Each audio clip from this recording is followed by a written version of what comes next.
Oh, is this even a question? Joel Embiid. Whose team is this again? Joel Embiid's. It always starts at the top. Remember that.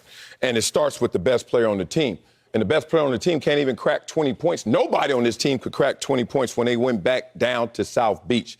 Return to that crime scene you were talking about before.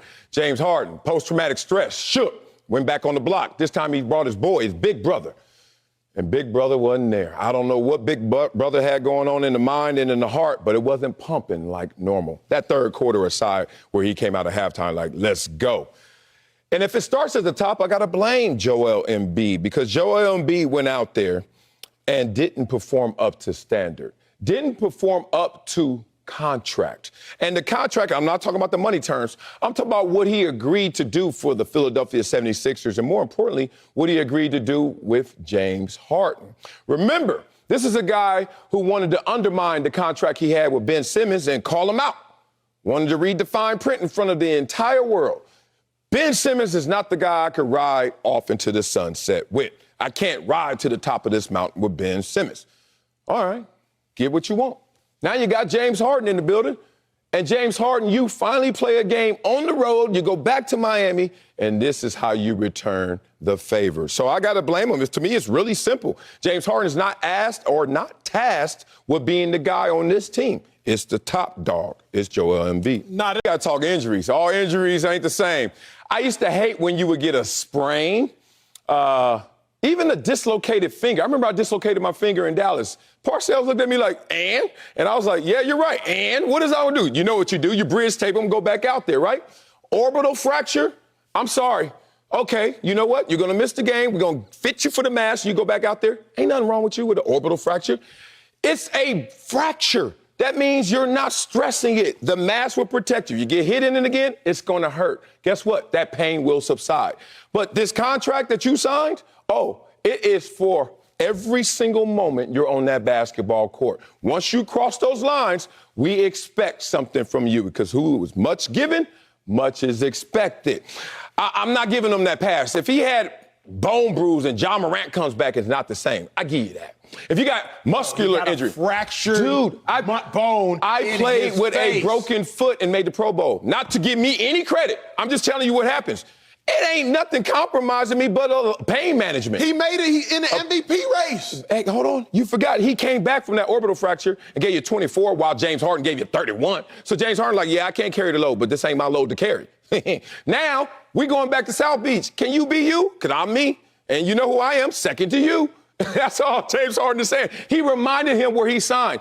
You haven't gotten to this position yet since you want to clown my 4 engagements, but you're going to have to sign something one day, and it's going to... No, don't sign a prenup. Don't get married if you got to sign a prenup. Forget it. Who cares about the money? You're going to make more. You got talent. Here's the thing. You got to sign, and then it says spouse's signature. Ooh. Now, that's gang-related. The first time you sign that, when you realize you're putting all the money up and it just say her signature and it's half hers, you be like, oh, that's interesting. Then you're going to think about that prenup again. But don't do it. Here's the thing, though. You always have to sign together. Right. But they also know who is the primary signator. And it ain't James Harden. It is Joel Embiid. So that's why this all falls on him. I like your line about tethered together, because we're tethered together. We understand, like, we got to pick each other up and you got to be there for each other. But, Acho, some excuses are not good enough. An orbital fracture just means protect your face. It's going to hurt sometimes, but you can play through it. And we've seen everyone from Rip Hamilton to Kobe. Everybody's played through something like this before in terms of wearing the mask and balling. Even Embiid did it. He just didn't do it when he went down to South Beach. I hear you. He can't pick up Embiid. Embiid got to do that. You know, when you ever get injured and you have crutches, you ever have crutches? First of all, crutches, watch what you wear. You're going to sweat. You work with crutches. Crutches are, I'd rather stay injured. Crutches are pain. However, every doctor will tell you this is to help you walk, but you got to do your part. You can't just lean on the crutch. You're going to fall down. Embiid, you can't just lay on Harden. He ain't going to be able to hold you up. He's not that crutch. But you know what's crazier? And this is what Joel Embiid has been getting away with. It's time to call him out fully.